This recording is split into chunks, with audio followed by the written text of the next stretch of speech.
Why was everyone ignoring her at the briefing table? Maya Wilson stood still among a sea of uniforms, each one louder than the last. Voices echoed through the training hangar, bragging, mocking, competing for air. No one noticed the girl from Montana with the calm eyes and steady hands. Maybe it was her size, 5'6", wiry, too quiet for the military world that thrived on noise. Or maybe it was the way she didn't need to prove anything. She learned long ago that silence was armor. The California sun hammered down on Camp Pendleton that morning, bleaching everything in gold and dust. Recruits moved like restless ants across the yard, their boots crunching against gravel. Somewhere, a whistle blew. Orders barked. The air smelled of sweat, gun oil, and fear. Maya adjusted her cap, her face expressionless. Wilson, front and center. Staff Sergeant Reeves' voice cracked across the formation like a rifle shot. Every head turned. Maya stepped forward, her movements exact, no hesitation. Behind her, someone chuckled. "This is what they're sending us now," a voice muttered. "Girl looks like she'd blow away in a stiff breeze." The laughter that followed was sharp, cutting, but Maya didn't flinch. She stared straight ahead, breathing slow. Reeves circled her like a wolf testing prey. "You qualified expert marksman in basic. Let's see if that was a fluke." It wasn't a challenge. It was an execution waiting to happen. That afternoon, the shooting range became her first battlefield. Rows of recruits lined up, eager to see the farm girl fail. The desert wind kicked up sand, the heat shimmering above the targets like liquid glass. Maya assembled her rifle piece by piece, not with bravado but with reverence. The sound of metal locking into place was steady, almost musical. Her heartbeat matched the rhythm. From the observation platform above, Lieutenant Audie Murphy, new to training command after 3 tours in Afghanistan, watched with a practiced eye. He'd seen every kind of soldier, the cocky ones who burned fast, the disciplined ones who lasted. But something about this girl, this quiet figure with sunburned freckles and a stare that didn't blink, made him pause. "Targets up," Reeves barked. Without hesitation, Maya raised the rifle. 5 shots, 5 bullseyes. The range officer blinked. The recruits murmured. Reeves' smirk faltered. The targets moved farther. Wind gusted, the sun shifted. Again 5 shots, 5 clean hits. By the time they reached maximum range, the noise had vanished. Only the faint metallic click of Maya's rifle echoed across the field. Someone whispered, "Holy shit." Murphy made a note in her file. He didn't need to look twice. He'd seen this before, the kind of focus you couldn't teach. It came from somewhere deeper, somewhere earned. That night the barracks buzzed with gossip. "She's a fluke. Got lucky today. Mouse can shoot, but she ain't built for the real thing." Mouse, that's what they started calling her for her quiet steps and small frame. Maya didn't correct them, let them talk. She sat alone on her bunk, rifle across her lap, cleaning it piece by piece. A small, worn notebook rested beside her, filled with calculations, hand-drawn diagrams, notes on wind drift, bullet drop, humidity, scope adjustments. Her handwriting was neat, almost gentle. While others played cards and joked, she studied trajectories under the dim light, whispering numbers like prayers. She didn't want to outshoot them. She wanted to outlast them. 3 months later, most of them were gone. The Special Operations Qualification course was a brutal filter. 32 entered, 11 remained. Maya was one of them. The laughter had stopped by then, replaced with something colder, disbelief. She was the one no one could figure out, never smiled, never complained, never quit. Colonel Eileen Collins, one of the few women commanding special operations candidates, reviewed her file one late evening. The office was quiet except for the hum of the air conditioner and the faint rustle of paper. Wilson, Maya A., expert marksmanship, 0 infractions, 0 complaints, unusual detachment, exceptional mathematical aptitude. "She's different," Lieutenant Murphy said, standing across the desk. Collins glanced up. Different gets people killed in the field. Sometimes, Murphy replied softly, and sometimes it keeps them alive. Collins didn't respond, but later when she saw Maya during a tactical simulation, silent, methodical, calm under chaos, she understood. The girl didn't fight pressure, she dissolved into it. The final test came under moonlight, a simulated hostage rescue in a mock village of rusted metal and broken glass. Teams of 4. Maya's team got 3, one man short. Guess Mouse will have to pull double duty, Ramirez, the team leader, muttered, loading his rifle. He didn't bother to hide his doubt. Maya didn't answer. She just checked her scope, tested her grip, ran the numbers in her head. As they prepared to move, new orders came down. The mission parameters had changed, the hostages had been reinforced. Twice the number, twice the danger. The instructors whispered that no team had ever completed this variant.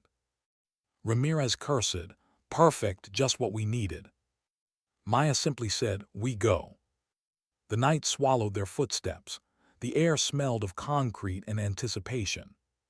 From her vantage point, Maya could see it all, the corridors, the fake hostels, the lighting patterns. Her brain worked like a silent clock, turning every second into opportunity. When her team got pinned down behind a wall, Ramirez panicked. We're done. We're not making it through that. But Maya wasn't listening. She'd already adjusted her scope, compensating for wind, light, distance. 3 shots, 3 simulated hostiles down. The team moved. Maya took the rear, clearing angles no one else saw. When the mock hostages were extracted and the timer stopped, the instructors stared in disbelief. She'd done it. The impossible mission completed. When the lights came on, the silence was thick. Maya lowered her rifle, expression unreadable. Her hands trembled just slightly, but not from fear, from release. Later that night, when the others celebrated, she sat outside alone beneath the California stars. The desert air was cold now. Her breath came out in small clouds. The sound of laughter echoed faintly from the barracks. Maya looked down at her hands, rough, scarred, steady.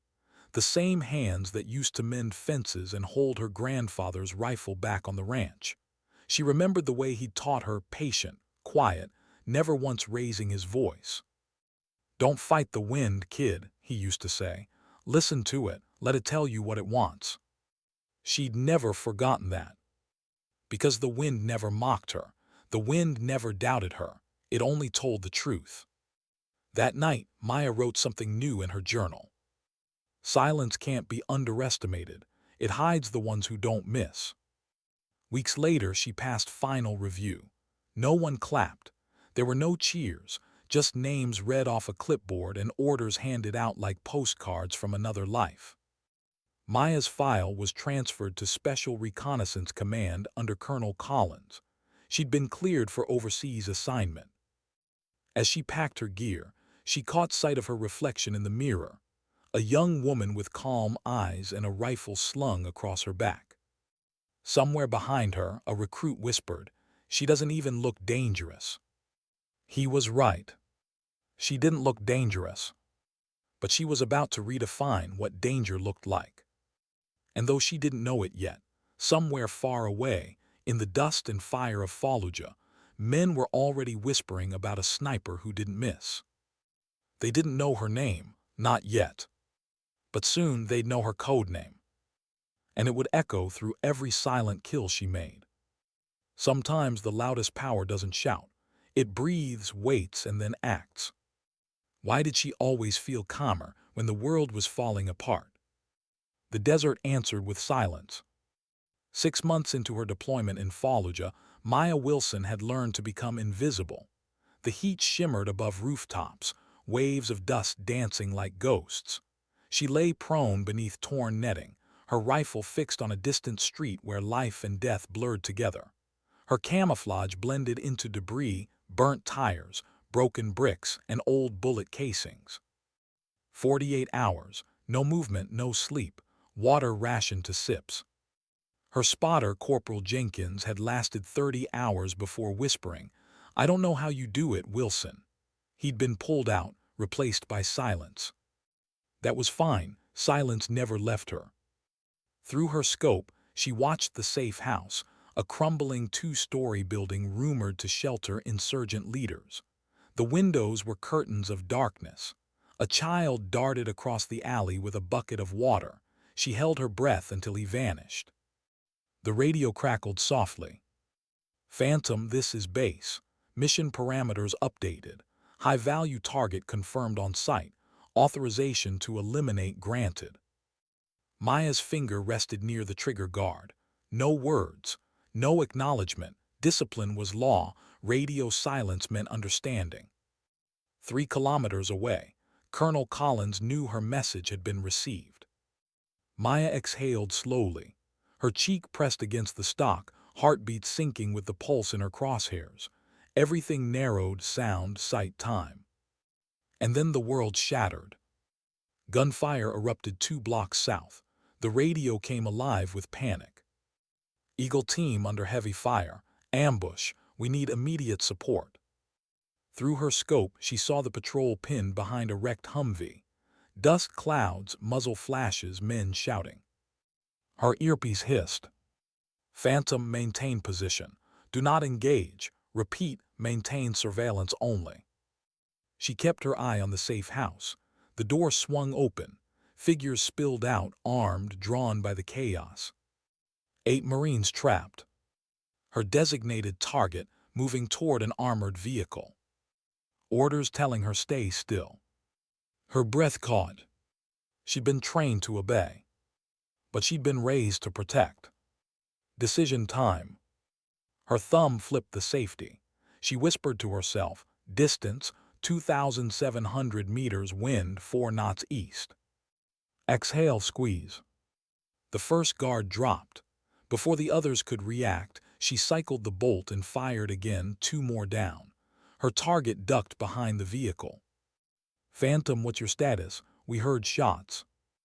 Maya adjusted, eyes steady. She didn't answer. The radio hissed. The Marines' voices came through, desperate, scattered. "We're pinned, we can't move. They're everywhere."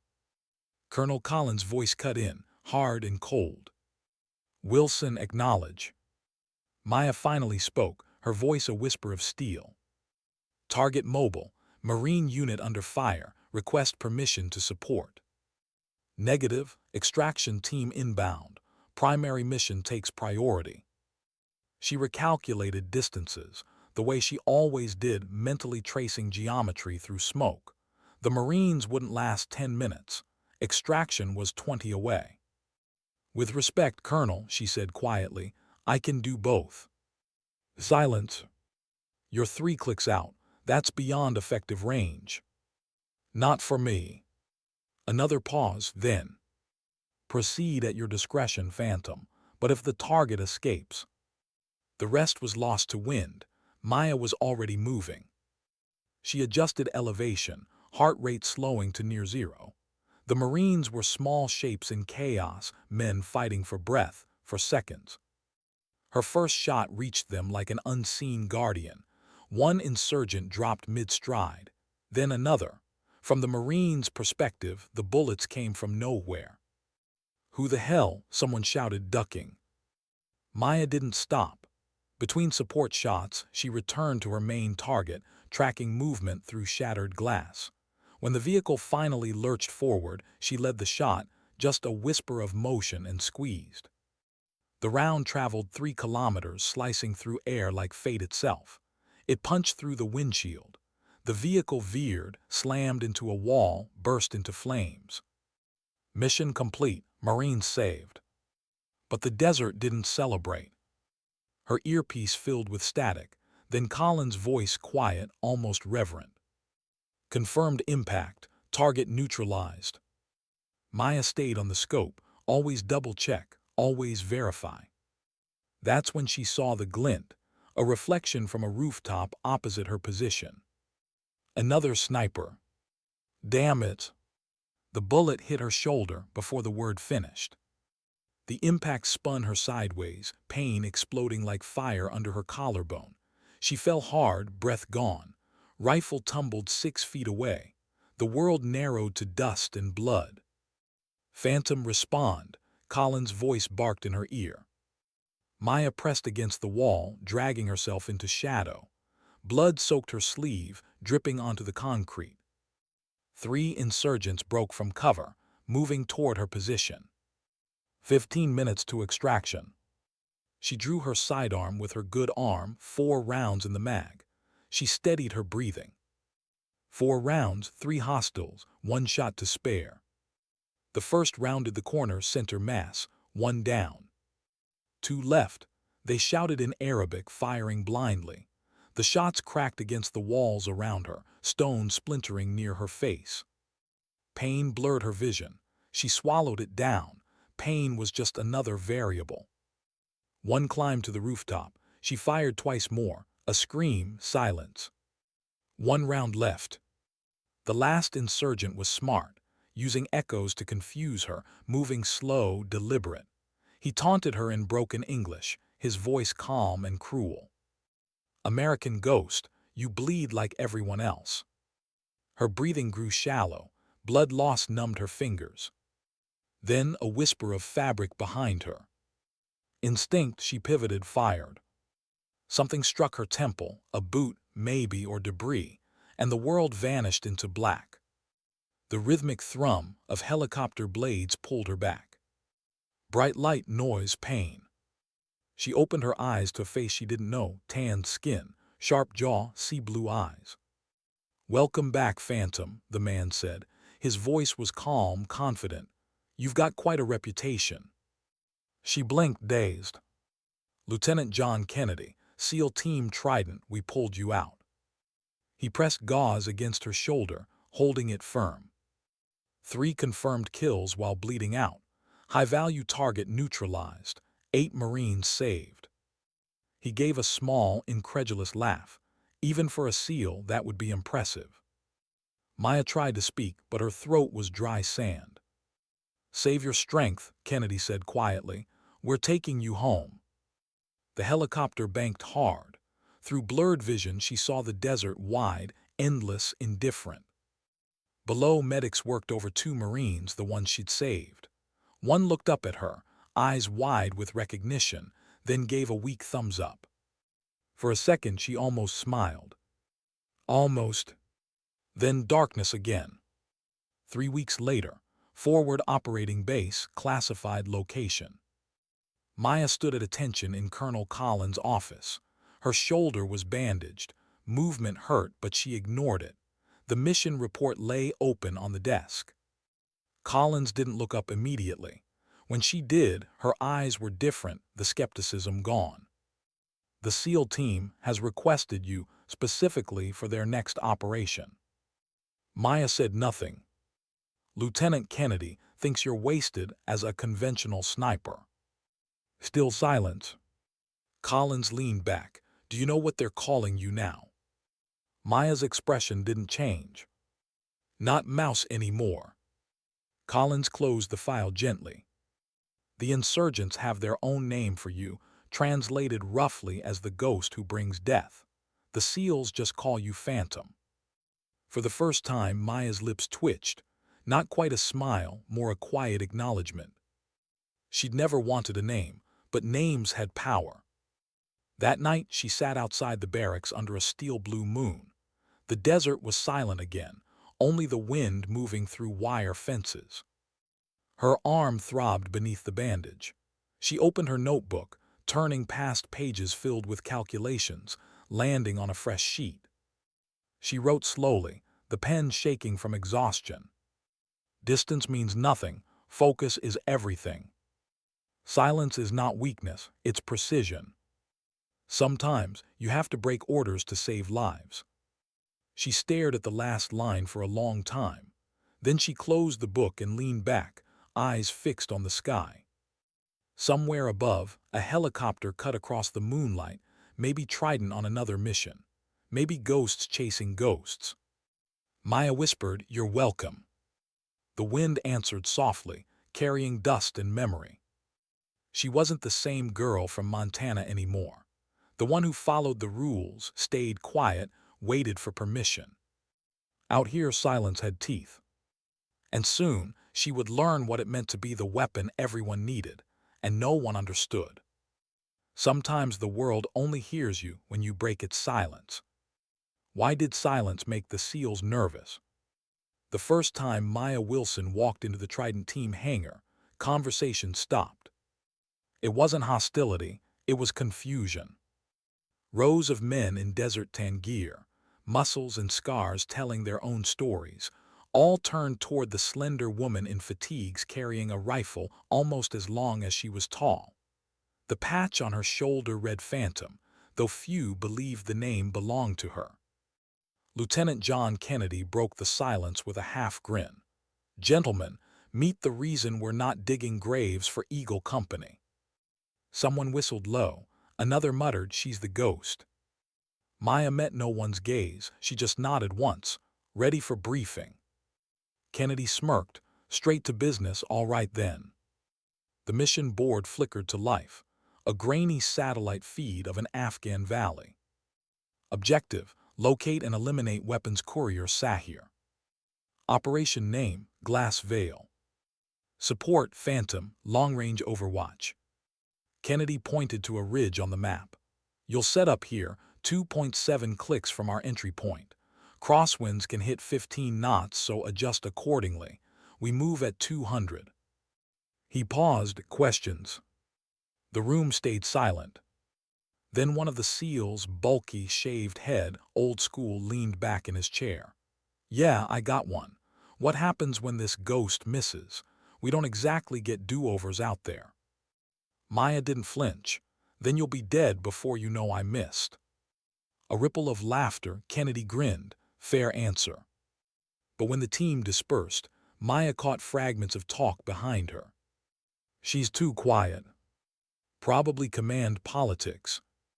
She won't last a week." She didn't respond. She never did.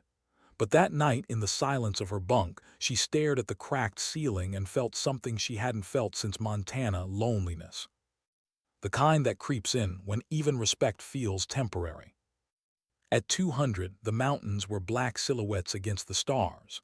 The team moved like shadows through the valley, boots whispering over rock and dust. Maya set up position on the ridge, crawling on her belly until the ground embraced her. The world below looked unreal: flickers of light from villages, faint movement of goats, a lone radio signal whispering from the distance. She built her nest carefully, matte bipod spotter scope. Her hands worked by memory, every motion precise, silent. Through her earpiece came Kennedy's voice. "Trident in position. Phantom, confirm overwatch." "Overwatch confirmed." "Copy that, let's go fishing." They moved in. Maya's eyes never left the scope. She tracked their movement, thermal silhouettes ghosting between walls. Wind, 8 knots east. Temp, dropping, humidity low. She adjusted the turret click by click. Her heartbeat slowed until each thud matched the tick of the reticle. Then motion: a figure leaving the compound, rifle in hand. Kennedy's voice, visual on courier. "Negative, hostile guard north wall." "Take him." Maya's finger tightened. The rifle kicked gently. The man dropped like a puppet with its strings cut. "Guard down," she whispered. "Nice shot." It wasn't praise, it was acknowledgement. Minutes stretched into hours. The team breached silently, cleared rooms, collected intel. Everything routine until it was. "Contact South Corridor." Gunfire burst over the comms. Maya shifted, searching for angles. The night exploded with flashes. "Phantom, we're pinned." "Copy, give me position." Kennedy's breath came ragged. 2 tangos by the truck, one on the balcony. Maya's eyes darted. Balcony first, 600 meters uphill, 1 breath, 1 squeeze. The body fell backward, rifle spinning away. She pivoted to the truck, 2 rounds perfectly timed, silence. "Clear," Kennedy said between breaths. But his tone had changed. Respect wasn't spoken, but it lived in that pause.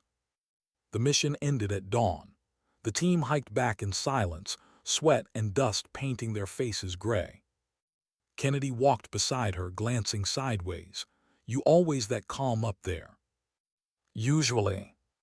"Doesn't bother you, watching people die through glass?" Maya thought for a moment. "It's not glass, it's distance, makes things simple." He studied her profile, no emotion, just focus. "You know, Phantom, simple isn't the same as easy." She didn't answer. Later, back at the base, Kennedy found her cleaning her rifle. Alone, always alone. He leaned against the doorway. "You know, you could join us for chow sometime. The guys don't bite." She didn't look up. "I'm not here to make friends." He chuckled. "No, but you're here to keep us alive. That counts for something." Then he left. She stared after him, realizing she stopped breathing for a moment. Something about his tone, not pity, not command, something human. 2 weeks later came Operation Hollow Sky. Intel suggested a major insurgent leader was meeting in a mountain village. Trident would infiltrate, confirm, and extract. Maya would cover from 2 ridges over 3 kilometers away. The mission began under clear skies, moon low and thin. Everything was routine until halfway through insertion, radio interference. Static, then nothing. Trident come in. No response.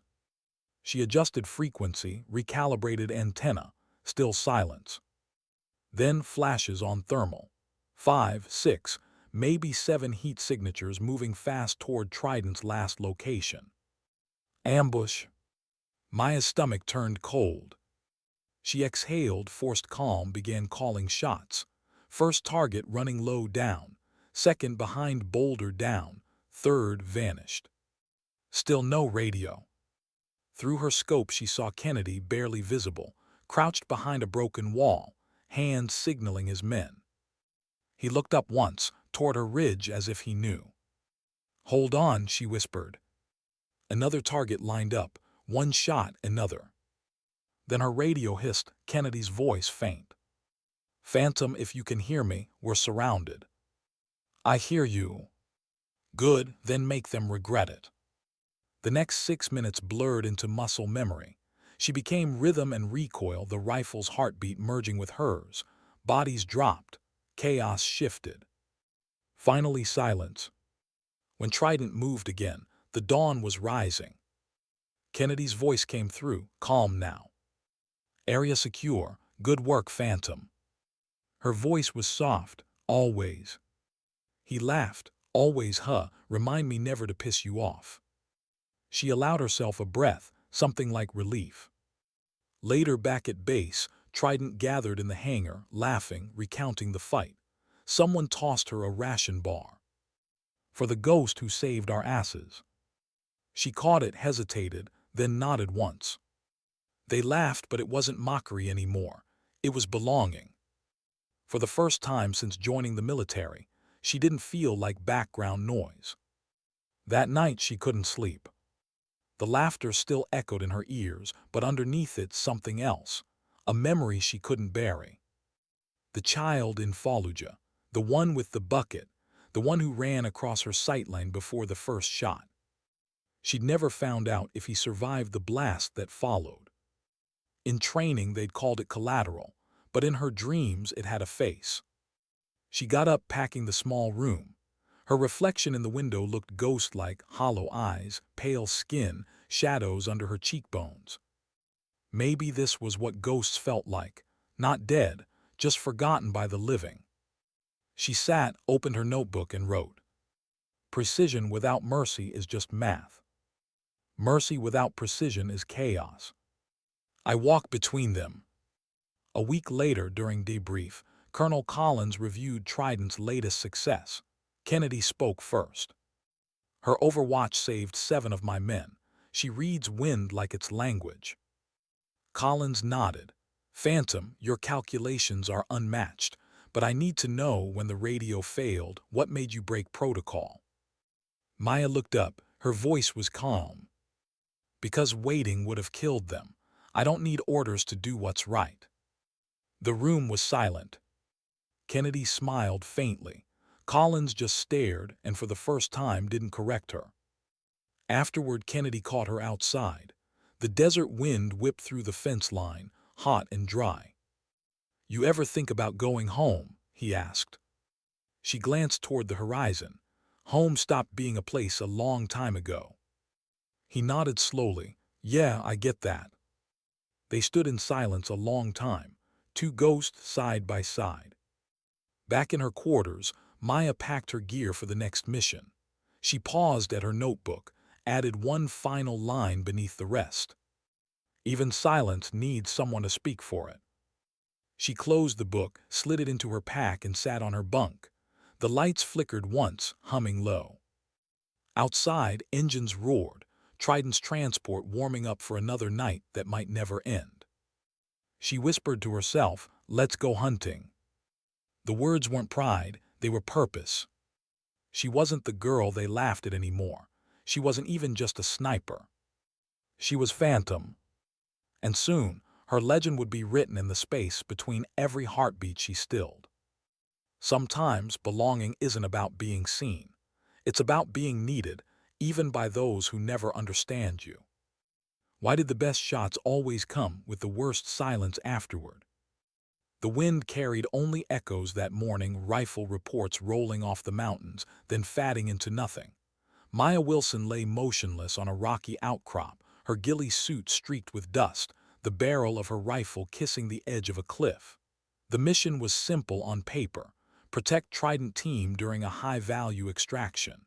In reality, it was anything but simple. Below, a convoy moved through a narrow Afghan pass, engines muffled, soldiers alert. The world was all shades of brown, sand, stone, shadow. Maya adjusted her scope, aligning crosshairs on a ridge half a mile away. Movement, 2 figures, then 4, then 6. Ambush. Her voice stayed calm over comms. Phantom to Trident, contact North Ridge. 6 hostiles, possibly more, setting overwatch. Kennedy's voice came back, low and measured. Copy that, Phantom, we're moving. The firefight began seconds later, explosions blooming like thunderflowers against the cliffs. Maya's rifle cracked once, twice, 5 times. Each shot clean, each shot final. But no matter how many she dropped, more kept coming. The ridge felt alive with movement, insurgents crawling through rock crevices, advancing from blind angles. "Phantom, we're taking heavy fire," Kennedy shouted. "Can you cover south approach?" "Negative," she replied. "Line of sight blocked, you're boxed in." "Then we're screwed." Maya's jaw tightened. She didn't believe in screwed, only in math. She crawled left, dragging the rifle through grit, recalculating every second. Distance, 2,900 meters. Wind, 12 knots. Angle, negative 18 degrees. She inhaled, exhaled. One shot. The man firing RPG dropped mid-launch. The rocket spiraled off course, exploding harmlessly. Another shot, the machine gunner folded. Kennedy's voice came back, breathless. "Never doubted you for a second." "Liar," she muttered. He laughed through static. "Fair." By the time the smoke cleared, the convoy was safe. Kennedy's men gathered near the lead truck, their faces streaked with soot and disbelief. She stayed on overwatch until the last soldier boarded, scope steady, scanning horizons that refused to end. "Phantom, all clear. Exfil in 2 minutes," Kennedy reported. Maya lowered her rifle slightly. Her shoulder ached, an old wound that never quite forgave her. Then, as the transport pulled away, a faint cry crackled over the open channel, a voice not meant for her frequency. "Civilian casualties, 2 confirmed, 1 child." Her hand froze. She closed her eyes, but the words echoed, louder than any explosion. Back at base, the air smelled of diesel and dust. Trident celebrated another successful op. Kennedy handed her a coffee, strong, bitter, hot enough to burn. "You okay?" he asked. Maya took a slow sip. "Fine." He studied her, "You don't look fine." "I don't look like anything," she replied. He smiled faintly. "You know, most people would kill for your numbers. Highest precision rate in theater. Over 50 confirmed at distances beyond record range." She didn't answer. Kennedy's smile faded. "You can't save everyone, Phantom." She looked at him then, eyes cold, voice flat. "I didn't want to save everyone, just the wrong ones." He didn't know how to answer that. That night Maya skipped dinner. Instead, she climbed to the top of the calm tower. From there, the desert stretched in every direction, a sea of shadows under the dying sun. She watched until the light broke apart on the horizon. In her pocket was the small notebook she'd carried since Camp Pendleton. She flipped it open. The pages smelled faintly of oil and rain. Her handwriting was smaller now, tighter, the script of someone who'd seen too much and said too little. Every shot saves someone. Every shot kills someone. No one writes about what happens after. She closed the book. The wind turned a page for her anyway. The next mission came sooner than expected. Operation Iron Gate. A coalition convoy had gone missing in the Al-Mazar region, rumored to be captured by a splinter militia. Trident would recon, confirm, and extract. Maya would overwatch from high ground. But this time, something felt off from the start. Satellite feeds showed unusual radio traffic, coded chatter she didn't recognize. Even the briefing felt rushed. Orders were clear, but intuition screamed otherwise. She mentioned it quietly to Kennedy before takeoff. "Comms chatter isn't militia. It's coordinated, could be bait." He frowned. "Intel says it's local resistance." "Intel's wrong." He hesitated, then nodded. "Noted." They both knew noted meant nothing. Hours later, under moonless sky, Trident advanced through the ruins of an abandoned village. Maya covered from 1,200 meters out, her scope panning rooftops. The world was too quiet. No dogs, no wind, no movement. Her instincts screamed. "Trident, hold position." Kennedy's voice came back. "Say again." "You're walking into a kill box." "Negative, we're seeing." The explosion cut him off. A blast tore through the courtyard, sending debris and men flying. Maya's breath vanished. She scanned wildly. Fire lit the walls, shadows dancing like demons. "Trident status." "Static." Then Kennedy here. "Two down, ambushed, multiple tangos, we're pinned." Maya locked in. She fired left ridge, then right. Each bullet a calculation, but there were too many. "Phantom, we're surrounded. We need evac." She adjusted, scanning rooftops. She spotted a heavy machine gun setting up. If they opened fire, Trident was done. She fired, missed by inches, wind changed. She corrected instantly. The second shot hit home. But the enemy kept coming. "Kennedy, fall back to east wall." "We can't move, too exposed." Her pulse pounded in her ears. She exhaled long and steady. "Copy, buying you time." She fired until her magazine ran dry, reloaded, kept firing. One man down, another. Her earpiece hissed, interference again. Then faintly, "Phantom, we're hit, Kennedy down." No, her whisper was a prayer. She shifted, searching the chaos. A figure slumped against the wall, movement barely. She took out 3 advancing enemies, then slid down the ridge, abandoning Overwatch. The rule drilled into her head, snipers don't break position, dissolved in the heat of adrenaline. She reached the ruins minutes later, lungs burning. Kennedy lay bleeding near the truck, shrapnel buried in his chest plate. His eyes found hers through the chaos. "Guess you're not invisible after all," he rasped. She tore open her med kit, hands trembling. "Stay still." "I'm fine." "You're lying." He smiled weakly. "You always notice the details." The firefight raged on. Bullets snapped overhead. Maya pressed her shoulder into the dirt beside him, firing through broken masonry. Her shots came slower now, deliberate, each one a promise. Backup arrived 20 minutes later. The sky burned orange with tracer fire. When the dust finally settled, the ground was littered with silence. Kennedy was alive, barely. She wasn't sure whether that counted as victory. Back at the field hospital, Maya sat beside his bed. Machines beeped in soft rhythm. He woke briefly, eyes glassy from morphine. "You're supposed to stay hidden." "I was tired of hiding." He smiled faintly. "You broke every rule in the book." "I wrote my own." He closed his eyes again, still smiling. Days later, Colonel Collins called her in. "Reports say you disobeyed direct orders and abandoned Overwatch."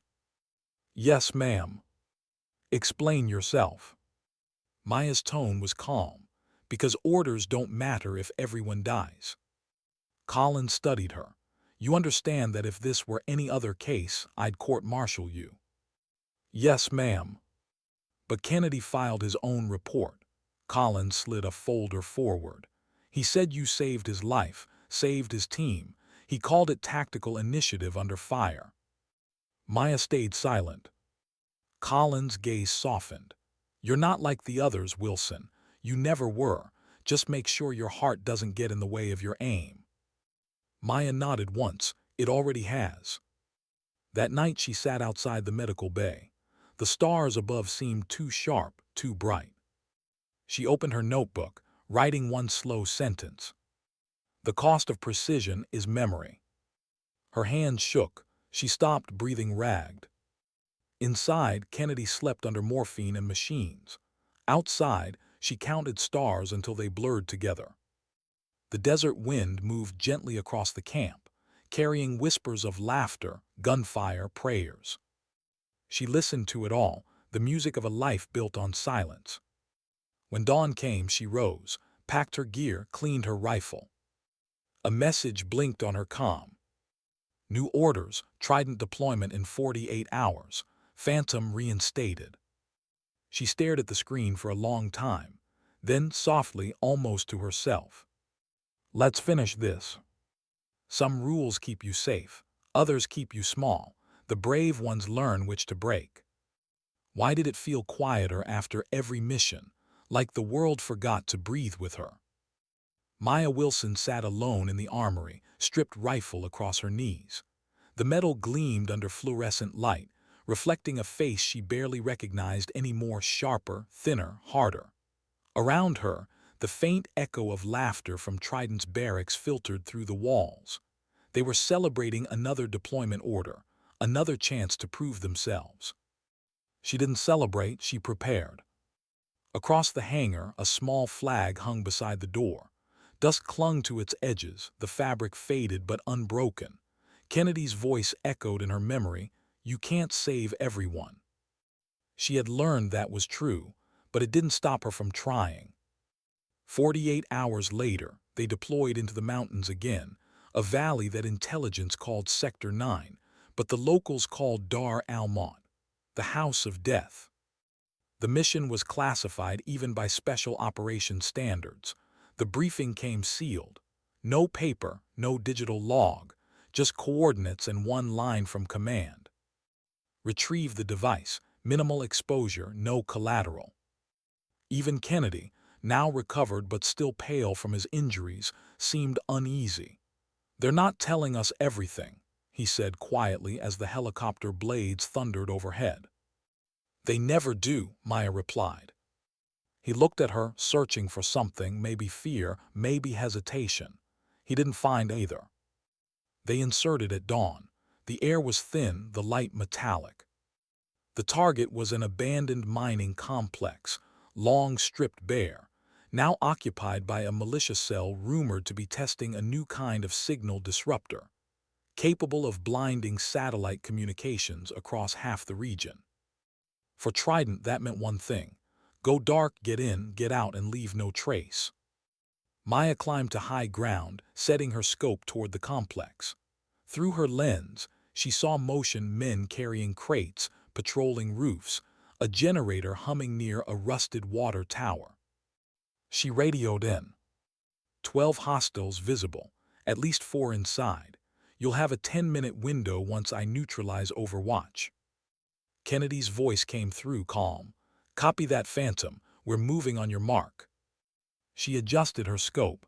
The trigger broke like a whisper. 1, 2, 3. Each target fell before the next exhalation. Overwatch clear, she said. The team advanced, shadows moving between shadows. For 30 minutes everything went according to plan. Then interference, again.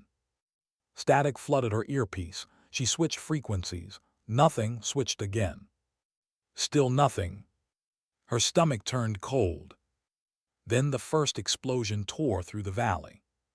Through her scope she saw the shockwave bloom, the water tower split in half, the roof caving in. Trident report, she barked. Silence. She tried again. Kennedy, do you copy? A burst of static, then trap, ambush, fall back.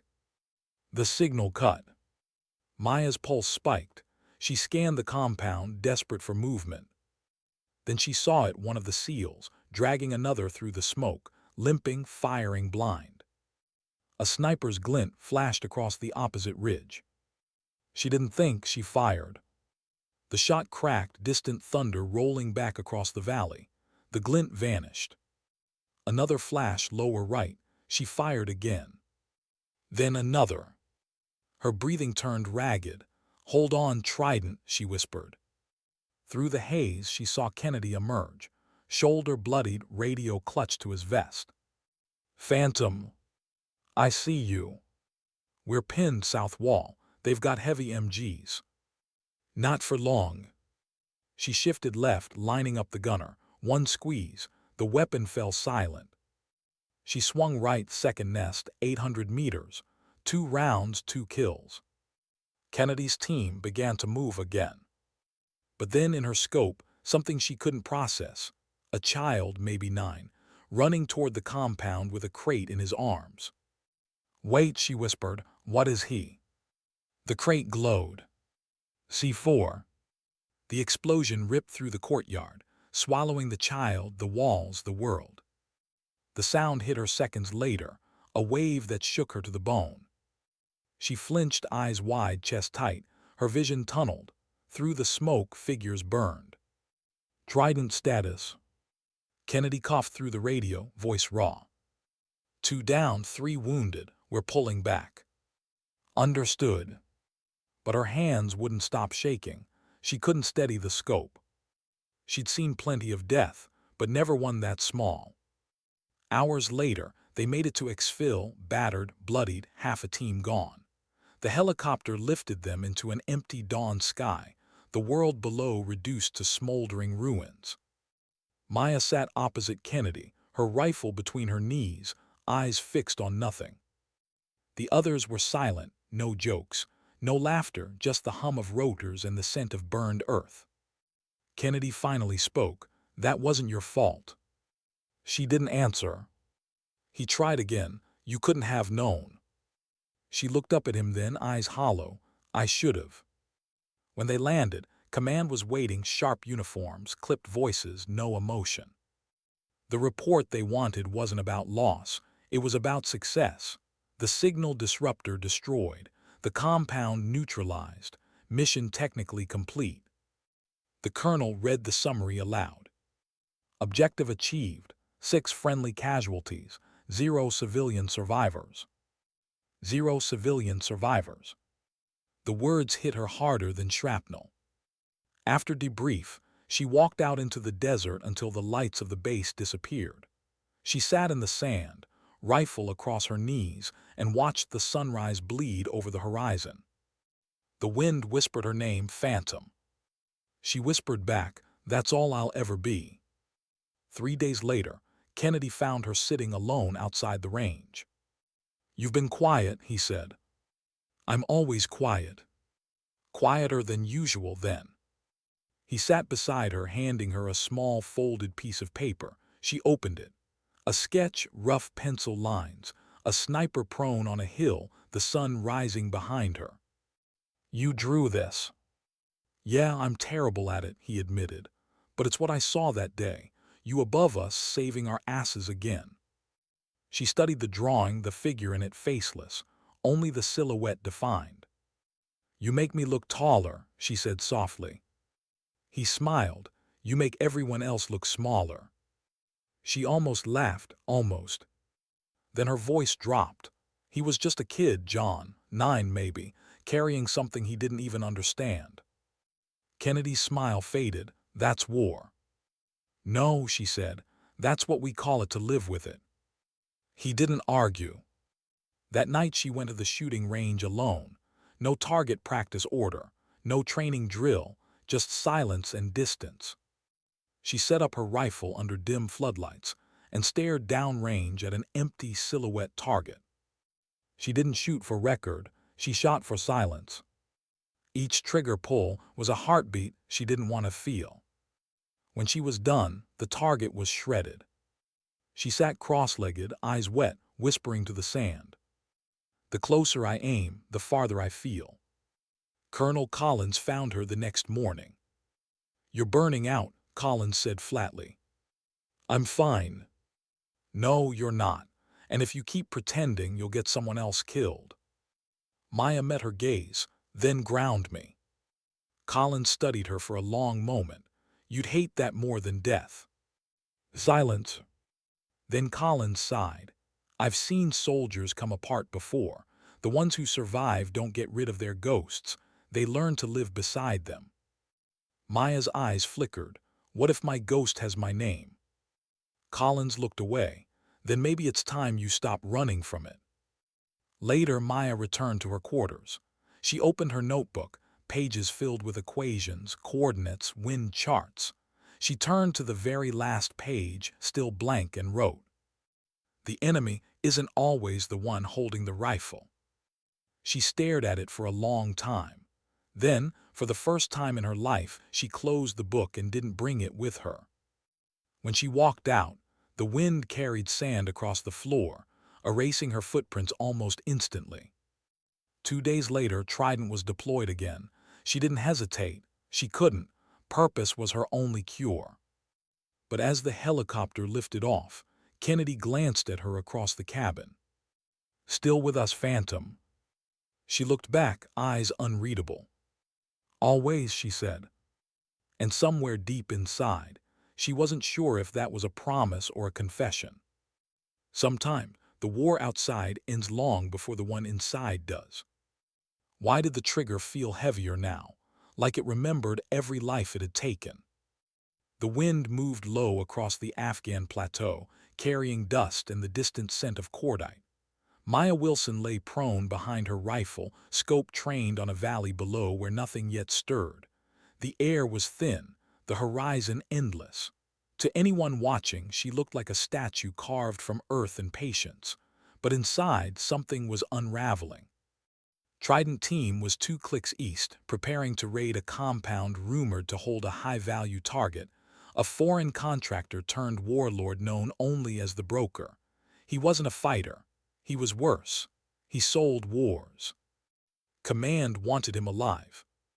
Kennedy had argued it wasn't worth the risk. "You don't negotiate with men who profit from blood," he'd said, but orders were orders. Maya didn't argue. She just nodded, cleaned her rifle, and disappeared into the high ground. Now, as dawn painted the mountains gray, she scanned for movement. Nothing. Just silence, the kind that stretched, that felt like the pause between heartbeats. Then, faint through the scope, a figure appeared near the compound gate. Civilian clothes, thin, nervous, not the Broker. A boy. Maya's chest tightened. He looked barely 14, holding a plastic jug of water. He approached the guards, handed it over. They laughed, tossed him a small bag, probably food, probably payment. Her finger hovered near the trigger, but she didn't move. She couldn't. Trident, eyes on compound. Non-combatant confirmed, do not engage. Kennedy's voice came back. "Copy that, Phantom, moving on your mark." They advanced, silent, precise, each man a ghost in motion. Through her scope, she watched them breach the outer wall, sweep corners, clear rooms, everything clean. Until it was. Her earpiece hissed with static, the sound she'd come to hate. Then a sharp voice. "Phantom, we've got movement, roofline, South Tower." Before she could respond, muzzle flashes erupted from above. She fired instinctively, one shot then another. The tower went quiet. "Trident secure, 2 tangos down," Kennedy reported. "We're moving on the target." "Copy." She stayed on overwatch, scanning the hills, reading wind, watching for what didn't belong. Then movement. Behind the compound, 6 heat signatures closing fast. Her stomach dropped. "Trident, you've got a second squad inbound from the west. Possible reinforcements. Distance 400 meters and closing. You've got 2 minutes." "Understood." Her scope followed them, disciplined formation, not militia. These were trained. Something's wrong, she thought, too clean, too coordinated. She adjusted elevation, clicked windage. The first one fell, then the second. But the others didn't break. They spread, flanking, using cover, professional. "Trident, this isn't militia. It's organized military, pull back." Kennedy's voice, low and calm. "Negative, we're not leaving without the broker." "John." "Trust me, Phantom." She didn't, but she stayed. Through her scope, she watched him enter the main building with 2 others. Minutes passed like hours. Then gunfire. Then silence. "Trident, report." "Nothing." "John, come in." "Static." She swallowed hard. "Trident, this is Phantom, do you copy?" More static. She grabbed her radio, switched channels. Same result. Her gut twisted. She packed fast, sliding down the slope, rifle slung, sidearm ready. The rule, snipers don't break position, shattered again under the weight of something stronger. Loyalty. The compound was half ruined, smoke curling from broken windows. The front gate lay open. Bodies everywhere, some in militia garb, some American. Maya's heartbeat became a drum. She moved low, clearing corners, checking pulses. "Dead. Dead." One breathing barely. A young SEAL named tag unreadable, whispering through blood. It was a trap, they knew. "Where's Kennedy?" He pointed weakly toward the cellar before going still. Maya moved.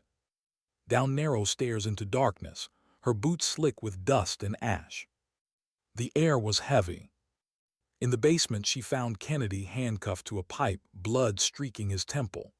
Across from him, another man sat calmly in a chair, hands folded, unbound. "The broker." The man looked up, smiling. "Ah, the ghost arrives."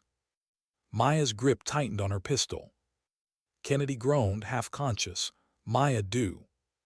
The broker's accent was smooth, almost kind. "You kill so quietly. The Americans tell stories about you. A sniper who moves like mist, shoots like fate. Phantom." He leaned forward slightly. "But tell me, how do you live with what you take?" She said nothing. "Do you ever see them again, the faces, the children, or have you convinced yourself your mercy?" Her finger twitched on the trigger. "Go ahead," he whispered. "Make me another ghost, it's all you know." Kennedy coughed. "He's stalling, he." The broker kicked over a small metal case at his feet. It slid toward her. "Go on," he said. "Open it." She didn't move. Kennedy's eyes went wide. "Maya, don't." The broker smiled. "You don't trust me, good, but command trusts you even less." Her brow furrowed. "Do you really think they sent you here to capture me?" "No, no. They sent you here to die with me, a cleanup, ties cut. Too many secrets attached to your name, Phantom." He laughed softly. "They fear what they can't control." Kennedy strained against the cuffs. "Don't listen to him." But the words sank deep, because she'd wondered the same thing. She lowered the pistol slightly. "Why tell me this?" "Because," the broker said, eyes gleaming, We're not so different. We both make people disappear for someone else's idea of order." She raised the gun again. He smiled wider. "Go on, Ghost, prove them right." She exhaled slowly. The room felt too small, too hot. Then she pulled the trigger. One shot. The broker slumped, eyes still open, that faint smile frozen. Kennedy stared at her. "We needed him alive." She holstered the gun. "No, we needed him gone." He didn't argue. They left the compound in silence. At exfil, Command's transmission came through. "Mission status." Kennedy looked at her. She said simply, "Objective neutralized, Trident down, 2 survivors." "Understood. Proceed to secondary extraction point." No questions, no condolences, just protocol. Back aboard the chopper, Kennedy watched her quietly. "You believe what he said?" She stared out the window. "Does it matter?" He didn't answer. 2 days later, she sat in Colonel Collins' office again. The air smelled of stale coffee and dust. "Command's concerned," Collins said finally. "They say you executed a prisoner." Maya's eyes were calm. He wasn't a prisoner, he was a threat. Still, the order was capture, not kill. "Orders change." Collins leaned back. "You're making enemies up the chain, Wilson. People are starting to question your autonomy. Then stop sending me where they don't want answers." Collins studied her. "You've crossed a line." Maya met her gaze. "Lines don't mean much when you're lying in the dirt." Collins sighed. "You're off active field duty pending review." Maya stood. "I'm not done." Collins shook her head. "Maybe not, but you're finished for now." That night the base was quiet. Trident's barracks sat half empty, beds stripped, names already fading from memory. Maya walked to the range, the same one where she'd learned patience and precision years ago. The air was still. She set her rifle down but didn't aim. Instead, she whispered, "If silence could bleed, it would sound like this." Then she fired once into the empty field, not at a target, but at nothing at all. Days passed. Investigations, debriefs, questions that weren't really questions. She answered them all with the same hollow precision that had once made her famous. Until one morning, she found an envelope under her door. No seal, no name, just a single sheet inside. "Your skills are wasted. Meet at Hangar 6, 400, no uniform." She burned the paper after reading it. When she arrived, the hangar was dark except for one figure, Kennedy, leaning against a crate, bandage still on his neck. "You got the note," he said. "What is this?" "Off-record assignment." Collins approved it quietly, "something outside command." She frowned. "Why me?" He smiled faintly. "Because you're the only ghost they can't track." Later that night, as the helicopter lifted off into the cold sky, Maya sat by the window, staring down at the dark earth below. Her reflection looked back, tired eyes, scarred face, the faintest trace of a human who used to laugh once. She whispered, "Phantom," testing the name as if it belonged to someone else. For years it had been a code name. Now it was all she was. But somewhere beneath it, beneath the silence and the steel, something still moved, fragile, alive, waiting. The voice of the girl from Montana, who once believed that hitting a target was about patience, not power.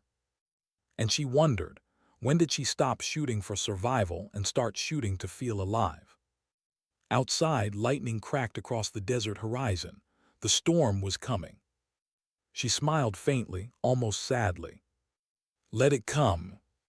How do you fight a war when you do know which side you're on anymore?" The helicopter cut through black sky, engines low, flying without transponder. Below, the desert was an ocean of shadow and secrets. Maya Wilson sat near the rear ramp, her rifle across her knees, eyes closed. Each breath felt measured, like she was trying to stay invisible even to herself. Across from her, Lieutenant John Kennedy studied her in the dim red cabin light. His voice finally broke the hum of silence. Still think you were wrong to pull that trigger. Her eyes opened, calm but unreadable. I don't think I act. Yeah, he said, that's what scares them. The helicopter pitched slightly, turbulence rattling loose gear. The pilot's voice came over the comm. ETA 5 minutes, dropping at sector Delta 7. No beacon, no pickup until extraction window. Kennedy nodded, checking his watch. Copy that. Maya looked out the window. Below, she saw faint traces of old roads, burned vehicles half buried in sand, the bones of forgotten wars. Off-record, off-grid, Kennedy said. You know what that means. She gave a faint nod. No rules, no witnesses. He smirked, just how you like it. But she didn't return the smile. They landed in the ruins of an abandoned airstrip. The concrete cracked, hangars collapsed into ghosts of steel. The moment the rotors stopped, the silence became deafening. Kennedy jumped out first, scanning the horizon. Maya followed, her boots crunching against broken glass. Their contact was already there, a woman in civilian clothes, hair tied back, face half hidden by a scarf. She didn't salute. She just handed Kennedy a tablet. Target details encrypted. You've got 72 hours. No comms after insertion. If you fail, no one comes. Kennedy glanced at Maya, then back at the woman. What's the target? She hesitated, eyes flicking toward Maya. Internal. Maya frowned, meaning. The woman's voice dropped. Rogue operators. American. A shadow detachment that's gone off script, selling weapons through the same channels the broker used. Maya's stomach turned. Our own people. Used to be. You'll recognize some names. Kennedy's jaw tightened. Who authorized this? Does it matter? She said quietly. You were chosen because no one else can know.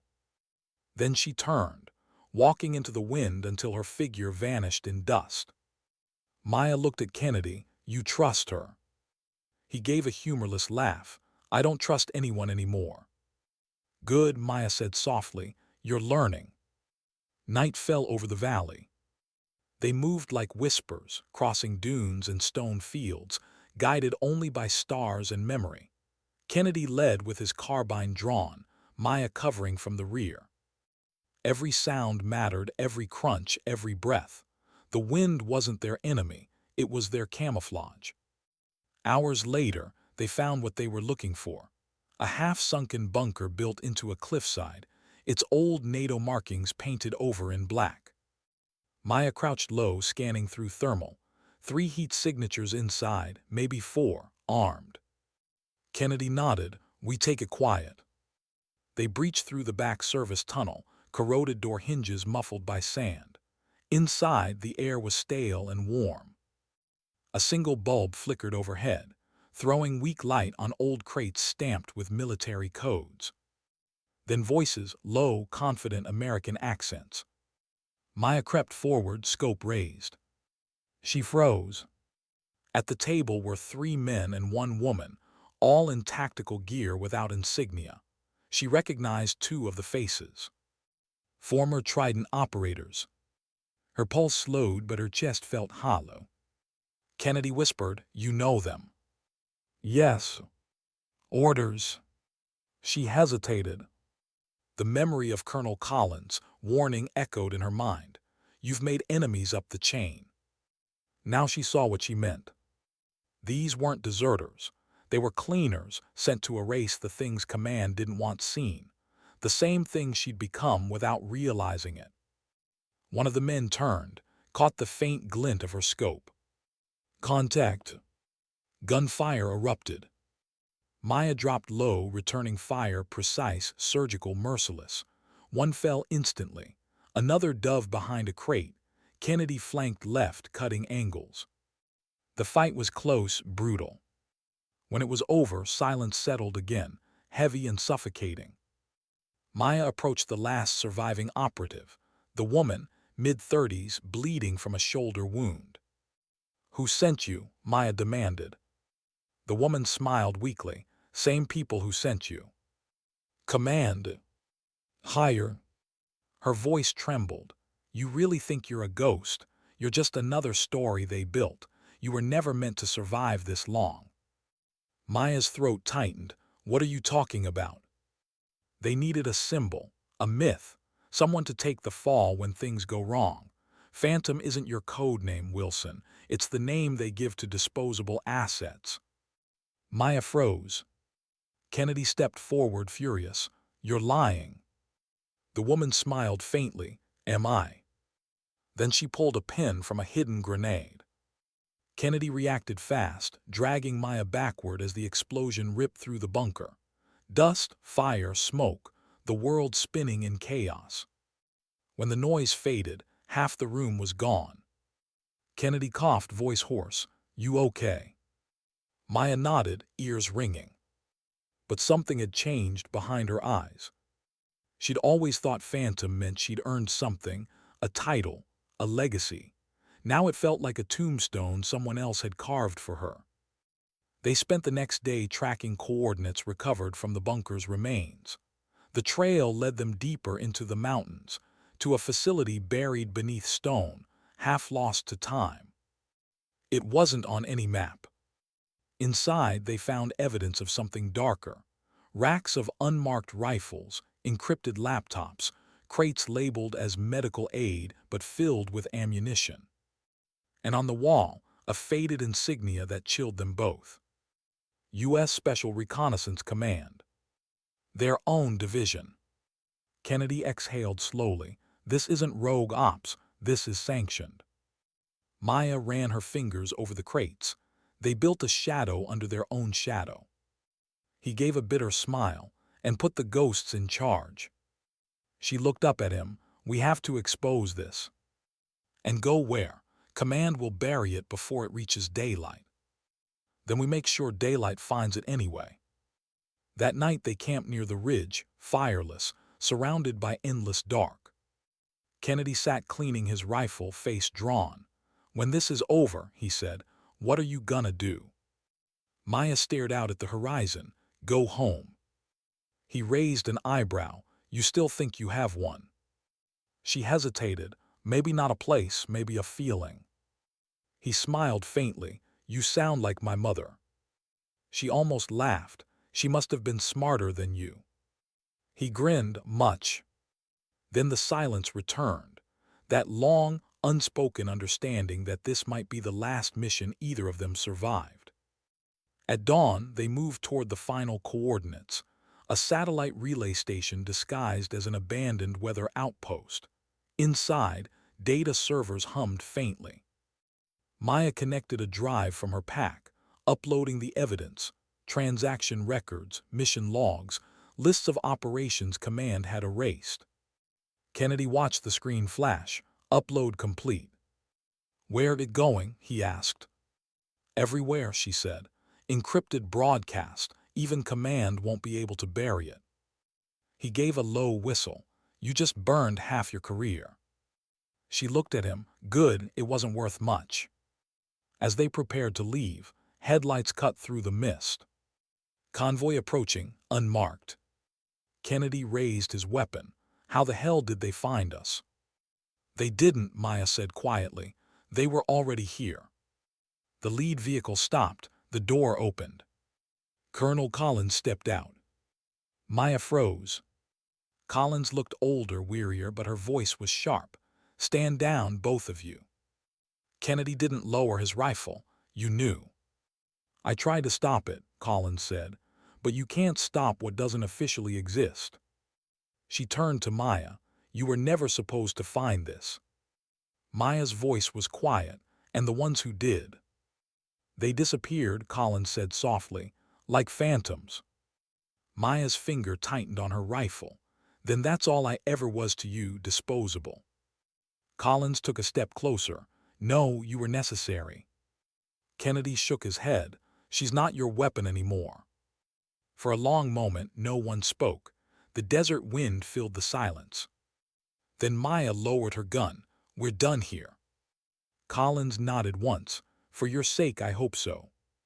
She turned and walked back to her convoy. The engines roared, fatting into dust. Maya stood still long after they were gone. Kennedy finally asked, "You believe her?" Maya's voice was calm. "Doesn't matter, I believe me." That night back at camp, she took out her old notebook, the one she hadn't opened in months. She tore out the last page and wrote a single line. "They made me a ghost, but I chose what to haunt." Then she folded it and placed it in her rifle case, next to the scope that had seen everything and judged nothing. Kennedy watched her, eyes thoughtful. "You know, you could have walked away." She looked at him. "Ghosts don't walk, they linger." He smiled softly. "Maybe it's time you proved them wrong." She didn't answer. She just looked out toward the desert horizon, endless, shifting, unknowable.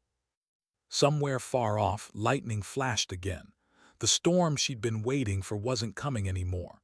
It was already here. Sometimes the truth doesn't free you. It just makes your silence mean something. Why do ghosts return? Not to haunt others, but to remind themselves they once lived. The wind that morning was calm, almost gentle, the kind of quiet that came before history took a deep breath. Maya Wilson sat atop a ridge overlooking a village that wasn't on any map, a forgotten valley carved between mountains and time. Below her, the dawn painted the world in soft firelight. The war was over, at least the one with guns and uniforms, but wars didn't end for people like her. They just changed shape. Behind her, Lieutenant John Kennedy adjusted his gear, checking his weapon one last time. "You sure about this?" She didn't answer right away. She was watching the horizon, the kind of watch that came from years of expecting something to go wrong. He asked again, softer this time. "You don't have to do this, Maya. We've already done enough." Her eyes stayed fixed on the valley. "Enough doesn't erase what came before." Kennedy sighed, "And this will." "No," she said quietly, "but maybe it'll stop the next one." The plan was simple, always was in theory. A rogue unit, remnants of the same shadow network that had turned on command, had reassembled under a new name. They were selling intelligence to private militaries, a trade in silence, not weapons. Maya had spent weeks tracking them. No official orders, no backup. The same people who once owned her name now wanted her gone. This mission wasn't sanctioned. It wasn't revenge. It was correction. She loaded her rifle with slow precision, the way others might light a candle. Each motion deliberate, reverent, quiet. Kennedy crouched beside her, scanning the valley through binoculars. 5 targets, maybe 6. Looks like a portable server array by the tents. "Data first," she said. "And them." She didn't look at him. "No one leaves with what they built." He nodded once. There was no need for speeches. They'd gone beyond that years ago. The valley seemed peaceful from above, goats in the distance, children playing near a well, smoke from breakfast fires rising in thin columns. But deeper in the canyon, hidden beneath rock and shade, was a different kind of life, armed men, encrypted radios, the hum of stolen tech. Through her scope, Maya watched their faces. Calm, routine, men who didn't believe anyone was watching. They always looked like that before she shot. "Wind 2 knots, she murmured. "Distance 1,400 meters. "Copy," Kennedy said. She adjusted, exhaled, squeezed. The first man fell. Then the second. The third ran for cover, mistake. 3 shots, 3 heartbeats. Silence. Kennedy moved first, descending toward the canyon entrance while she covered him. Her rifle followed his shape like a guardian shadow. Every motion was calculation, every shot a whisper of control. Then movement, a figure emerging from one of the tents, hands raised. Maya steadied her aim, finger resting on the trigger. It wasn't a man. A young girl, maybe 16, terrified, clutching a radio. Her breath caught. For a moment, the world narrowed to her face. Fear, confusion, too young to be standing in a war zone. Kennedy's voice broke the spell. "Phantom status." She lowered the rifle. "Civilian, stand down." He hesitated. "Copy." But the hesitation cost him. From the corner of her scope, another figure appeared behind him, a flash of movement, the unmistakable shape of a gun. John! The sound of her rifle split the air. The target dropped. Kennedy froze, looking over his shoulder, realization dawning that her bullet had passed inches from his head. He looked up toward her ridge. She held his gaze through the scope, neither moving. Then he gave a faint, tired smile. "Still got it," he said. "Always," she replied. Minutes later, the valley was quiet again, too quiet. Maya joined him at the base, scanning the tents. The air smelled of dust and burned plastic. The portable servers hummed softly, lights flickering. Kennedy hooked up a drive. "Data secured. We've got everything. Proof, names, accounts, enough to make command implode." "Good," Maya said. "Now what?" She looked around at the bodies, the smoke, the silence. "Now we end it." Before he could answer, a voice called out from behind them. "And what exactly?" They turned. Colonel Collins stood at the edge of the camp, flanked by two soldiers. Maya's grip tightened on her rifle. "You shouldn't be here." "Neither should you," Collins said. "You were supposed to disappear." "Guess I failed." Collins sighed. "You really think this changes anything? Command will replace them by morning. The system doesn't die, Maya, it just molts." Maya's voice stayed calm. "Then maybe we burn the skin." Collins stepped closer. "You can't fix what's built on lies. You'll die trying." Maya raised her rifle slightly. "Then at least I'll die doing something that means more than following orders." Collins stared at her for a long moment, then looked at Kennedy. "You too." He shrugged. "Some ghosts just don't like staying buried." Collins' expression softened, almost maternal. "You too could have had a life. Now all you'll have is a story." Maya gave a faint smile. "Stories last longer." For a long heartbeat, no one moved. The wind shifted, tugging at the edges of their uniforms. Then Collins said quietly, "Go, I never saw you." Maya hesitated. "Why?" Collins' voice cracked.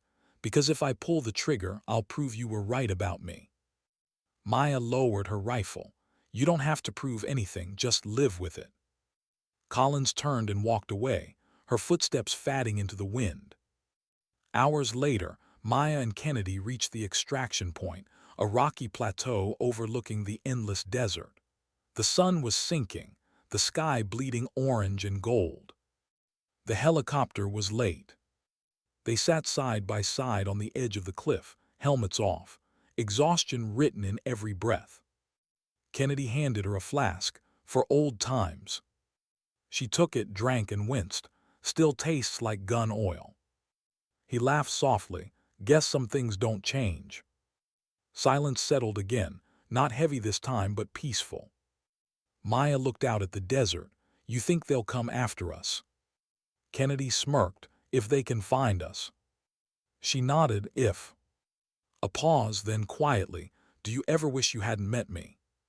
He turned to her, surprised. "No, do you?" She thought about it. "Sometimes I wish you hadn't met me." He smiled faintly. "Too late." The helicopter appeared as a dark speck against the dying sun. Before boarding, Maya looked back at the valley one last time, at the dust rising like smoke, at the scars she'd leave behind. She thought of the Montana ranch, her grandfather's old rifle, the smell of pine and rain. She thought of the first time she'd ever held a weapon, not to harm, but to protect. Somewhere between then and now, she'd forgotten the difference. As the rotors spun, Kennedy shouted over the noise, "What'll you do when we land?" She smiled faintly. "Teach." He blinked. "Teach." Sniping, tactics, maybe something else, maybe just breathing again. He laughed. "You, a teacher?" She looked at him. "Why not? Let me teach someone how not to make the mistakes I did." He grinned. "You scare the hell out of your students." "Good," she said. "They'll learn faster." The helicopter lifted off, slicing through the last of the light. Months later, Somewhere in a quiet training facility far from any war zone, Maya Wilson stood before a line of new recruits. Her shoulder still bore the scar.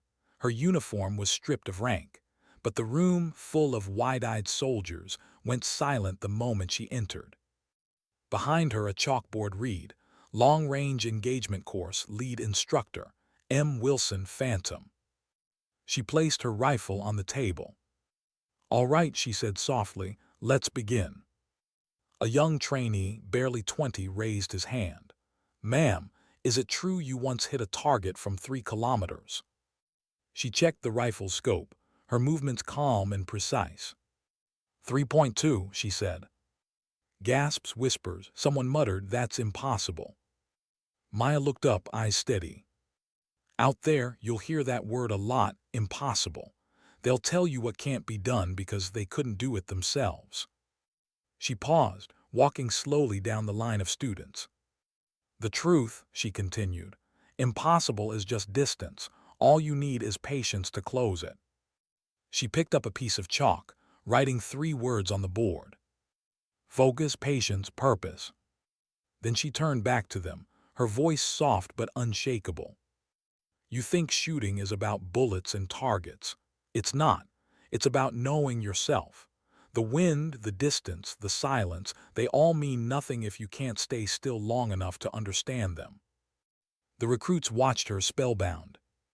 Maya lifted the rifle again, sighting through the glass. "Most people fight the wind. I use it, most fight distance. I make it my friend. Patience, that's the real weapon." She gestured toward the range.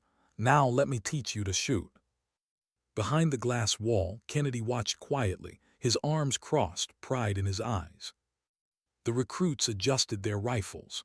The first shot rang out, then another, and another, echoing into the quiet hills. Maya smiled faintly.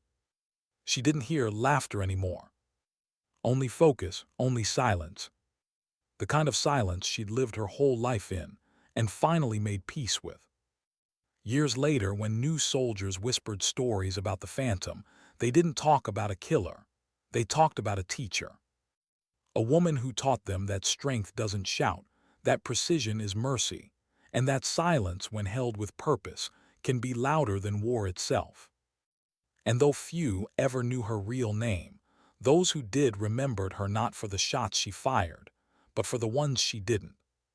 Sometimes dignity doesn't speak, it simply acts, and sometimes the ghost who haunted the battlefield becomes the voice that teaches others how to live.